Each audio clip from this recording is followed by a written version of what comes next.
This week we'll be travelling to various parts of Central Australia and the East Coast to meet the bearded dragon family and discover a little bit about their natural history and suitability as pets.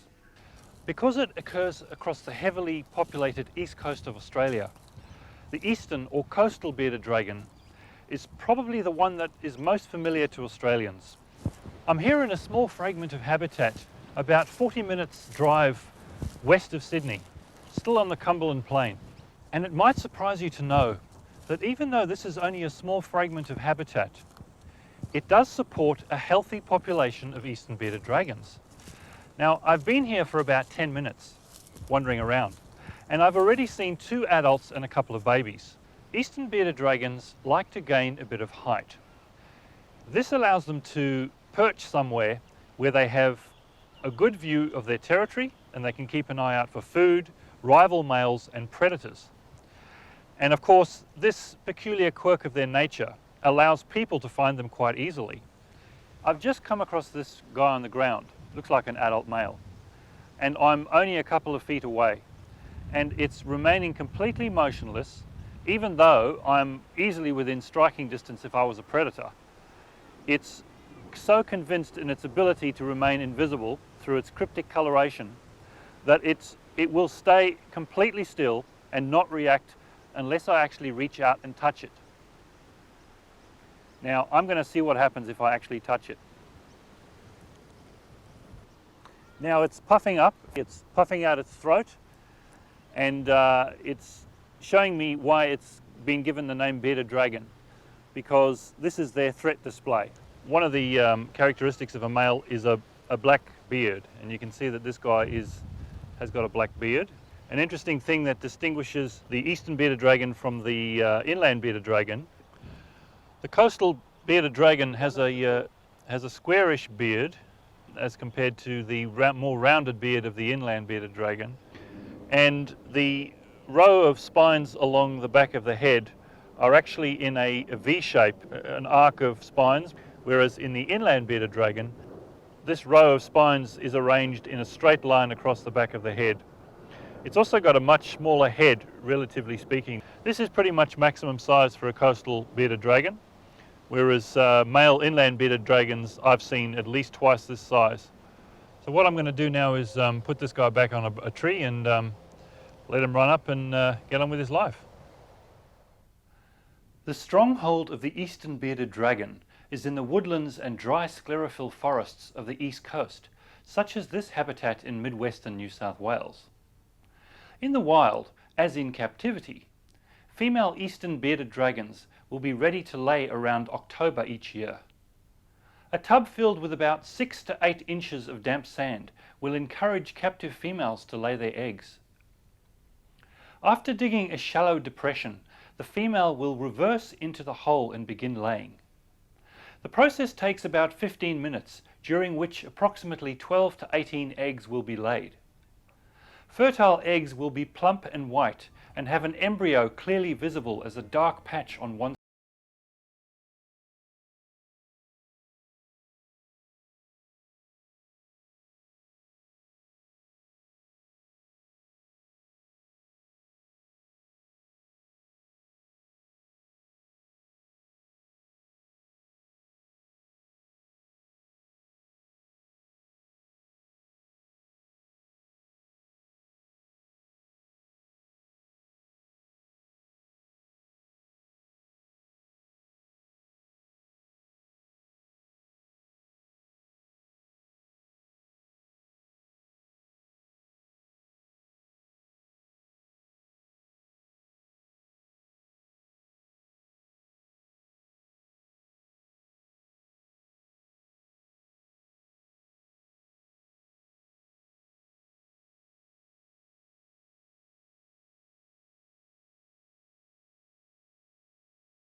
The cells have been popular for at least the last 10 years. I've been breeding them for approximately 21 years. I think 1982 we got our first stock from Ron Trimper, and they originated in Europe.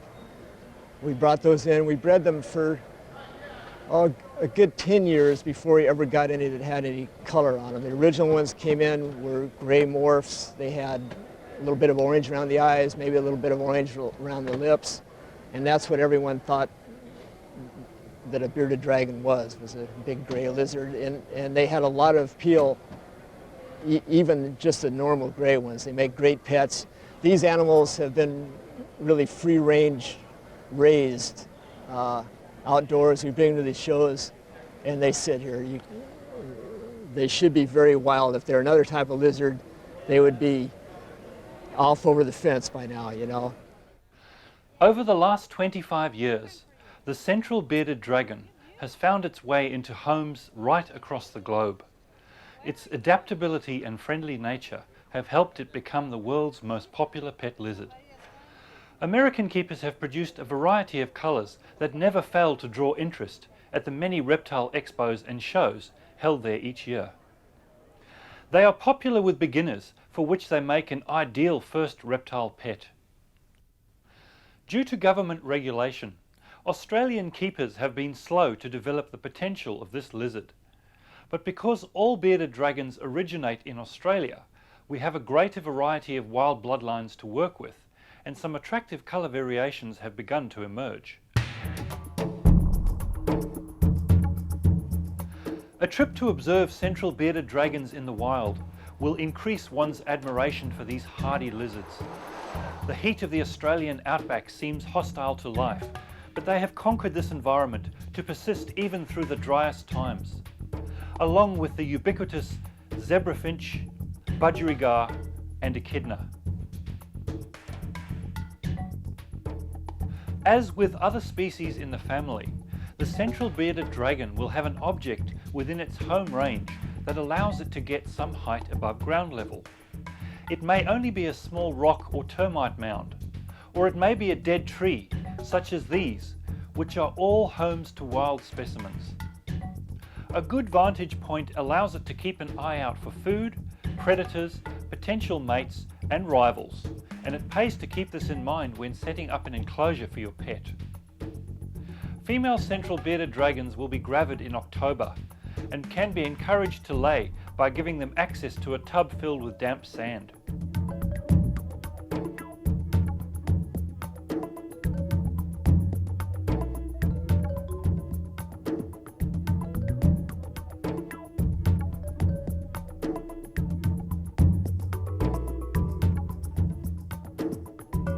An average of 25 eggs will be laid, and after 2 months of incubation at 30 degrees Celsius, they will begin to hatch.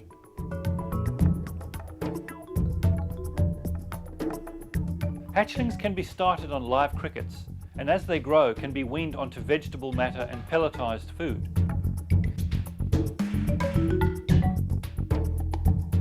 Frozen crickets will also be taken, and this eliminates the need to keep or buy any live food. Quite convenient. A recent and useful development is the vibrating food dish. This makes it possible to trick your dragons into eating frozen crickets, and as you can see, it is very effective. The flat, almost featureless, cracking clay soils of central Queensland are home to the pygmy or black soil dragon, the smallest of the 3 species we'll be covering this week. These dragons have evolved on a landscape where opportunities for perching are few and may be restricted to a mound of earth or a small rock.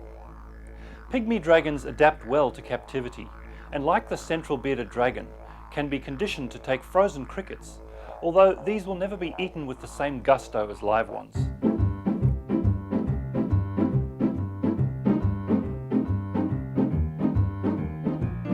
As with the other 2 species, female pygmies will be gravid in October and can be given a tub filled with damp sand in which to lay. About 15 to 20 eggs is average, and as you would expect, these are considerably smaller than central and eastern bearded dragon eggs.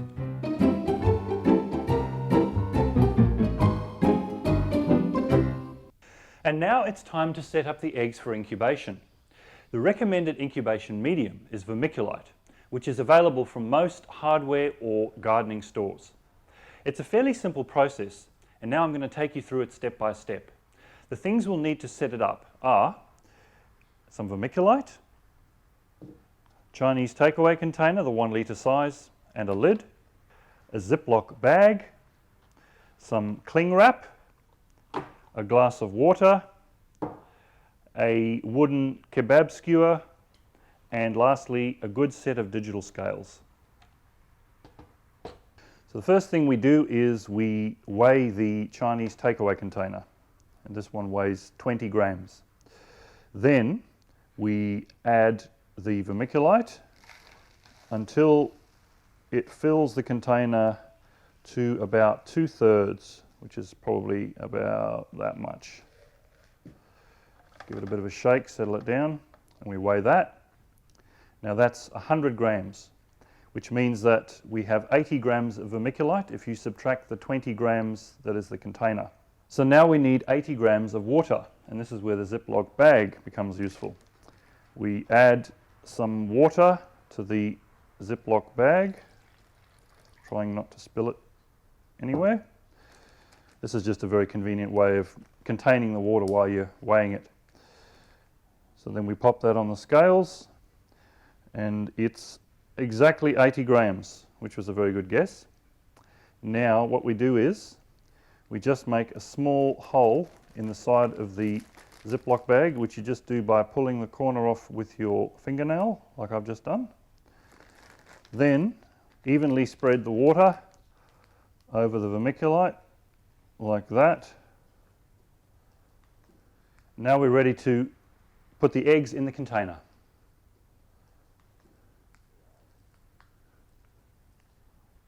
So now we've transferred the eggs to the Chinese takeaway container.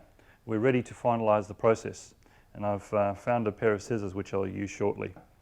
What we do is we spread the cling wrap over the top of the container, then we use the Chinese takeaway container lid to hold it in place. Then we take the scissors and make sure you get a sharp pair of scissors.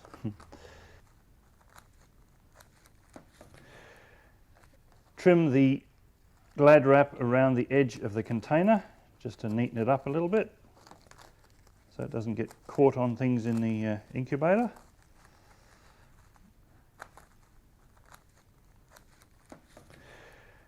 And now the last thing we do is we just make a couple of tiny little air holes using the wooden kebab skewer. Just 3 is enough. And now it's time for the final step. Place them in the incubator and then practice your patience. During this time, the eggs will swell considerably as they absorb water from the vermiculite. All going well, in 2 months they should hatch. You will know when they are about to hatch as they will begin to lose moisture, seen as water droplets gathering on the surface of the egg. After slitting the egg with their egg tooth, the baby dragons will remain in the egg for up to a day. During this time they should not be disturbed as they are absorbing the last of their yolk.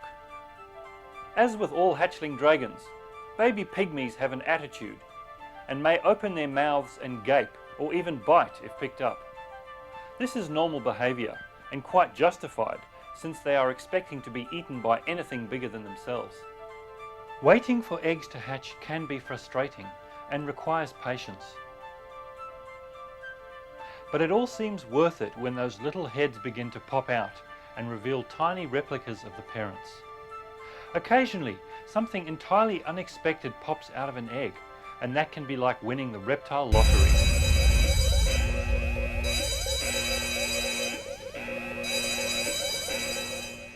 This is one such example.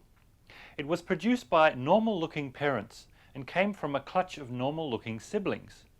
But its difference lies in a random mutation which has reduced the amount of melanin or dark pigment in its skin.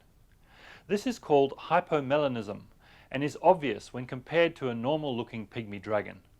Not only is a specimen like this potentially worth a lot of money, but it also opens up the possibility of exciting new designer morphs. This is essentially the process that has driven the reptile keeping hobby forward over the last 20 years. Like any reptile, bearded dragons will shed their skin every few months.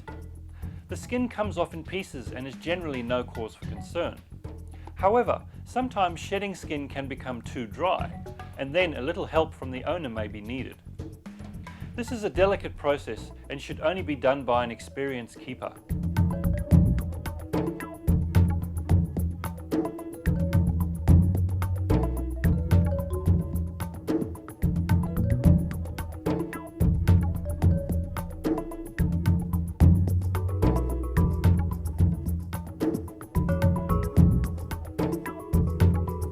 This is the hypomelanistic dragon we saw earlier, and its new skin is a dazzling white.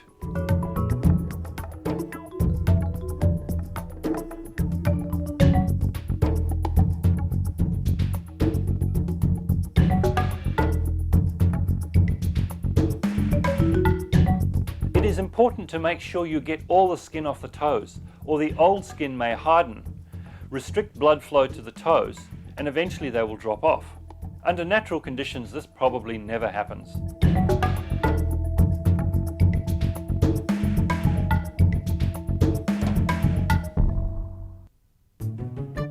Along with crickets and wood roaches, superworms make a tasty snack for your dragons. This family of pygmies are lined up in expectation of their wormy treat. Superworms should not be confused with mealworms, which are less nutritious, more fatty, and cannot be fed as frequently. Culturing your own superworms is easy if you have a warm place to keep them. First, obtain some adult worms from a supplier. These can then be encouraged to pupate by isolating them in individual containers and placing them in a dark place. They should curl up and pupate within 2 weeks. Pupa should then be placed in a container with unprocessed raw bran. Once they turn into beetles, they will need moisture. The easiest solution is to add halved apples or oranges to the container. Within a month, you should see the tiny superworms beginning to appear. Replace the fruit and bran when you notice they have been eaten. Your superworms will reach maturity at about 4 or 5 months of age, but can be fed off at any size. And now we've dealt with some aspects of feeding, let's move on to enclosures. The easiest solution to providing a home for your bearded dragon is to buy a ready-made cage. These days, most decent pet stores stock reptile products, and some even specialize in them. It's in everyone's best interest to make sure that your pet gets the proper care, so never be afraid to ask for advice. For a baby bearded dragon, a 2-foot cage is adequate. You will also need a substrate such as sand, 2 lights, one to provide ultraviolet and one to provide heat. A water bowl and a food bowl are also very handy. Once you have decided where to place your cage, preferably near a power point, you can begin to set it up. Some nice printed backdrops are available, and if you choose to use one of these, it should be attached first. Then add the substrate. A fine desert sand looks attractive and will not cause problems if your dragon accidentally eats some. Then add your synthetic rock feature, plastic plants and a basking perch. Lastly, install the light bulbs and make sure they're working. Set the thermostat to 30 degrees Celsius, then you are ready to add your dragon. The key to keeping your bearded dragon happy, or any reptile for that matter, is to never forget that it needs an external heat source. However, it also needs a place to escape the heat. If your cage provides a temperature gradient between 20 and 30 degrees, your pet can decide where it wants to be. A happy bearded dragon will make a responsive and curious pet. It will enjoy interacting with you, but it will be just as happy to be left alone when you don't have the time. It will not bite or scratch, and doesn't have feathers or hairs to give you allergies. It is in fact the perfect reptile pet. The road test results for this episode produced the following scores. For the eastern or coastal bearded dragon, at $50 to $100, this is a very affordable pet, so on price I gave it a score of 9. Eastern bearded dragons are not as commonly kept as centrals and pygmies, and therefore not as readily available, a score of 6 for availability. Maintenance. Eastern beardies are relatively simple to maintain, but in the long term they do not seem to thrive. They can be highly strung, sometimes lose weight for no apparent reason, and are prone to suffer calcium deficiencies. In addition, females do not breed consistently, so a score of 4 here. Garaging. They can be kept in a simple enclosure, but it should be at least 3 foot wide for adults, a score of 6 here. Fuel. Juveniles require live food, but some adults can be conditioned to take pellets and frozen crickets, a score of 5. Being a common and familiar lizard to many Australians, the eastern beardy does not pack a high wow factor, so a score of 3, giving a total score of 33. For the central or inland bearded dragon, on price, at $50 to $100, this is also a very affordable pet, a score of 9. Central bearded dragons are prolific and frequently bred, so on availability I gave them a score of 8. Central beardies are the easiest dragon species to maintain. If you follow a few simple rules, you can expect them to live over 10 years in captivity, a score of 7. On garaging, I scored them with a 6 because adults require at least a 3 foot enclosure to be happy. Fuel. Hatchlings require live food, but can be weaned onto frozen crickets and pellets by the age of 6 months. However, providing a fresh supply of veggies does require some time and effort, a score of 6. Some of the yellow and red morphs being developed are impressive, so a wow factor score of 5, giving an overall score of 41. For the pygmy or black soil dragon, also very affordable at between $50 and $100 each, depending on size, so a score of 9 on price. Pygmy bearded dragons are almost as commonly kept as centrals, so a score of 7 for availability. Pygmy dragons are as easy as central dragons to maintain, so a score of 7. On garaging, I scored them with a 7, which is slightly above centrals, as their smaller size means you can get away with a smaller cage. On fuel, hatchling pygmies are smaller than the other two, but with appropriate sized baby crickets, they will grow fast and can be weaned onto frozen crickets and pellets.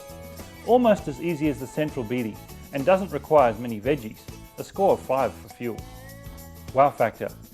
Exciting new morphs such as the hypermelanistic specimen featured in this episode have promised to produce some interesting colours, so a score of 4 here, giving a total score of 39.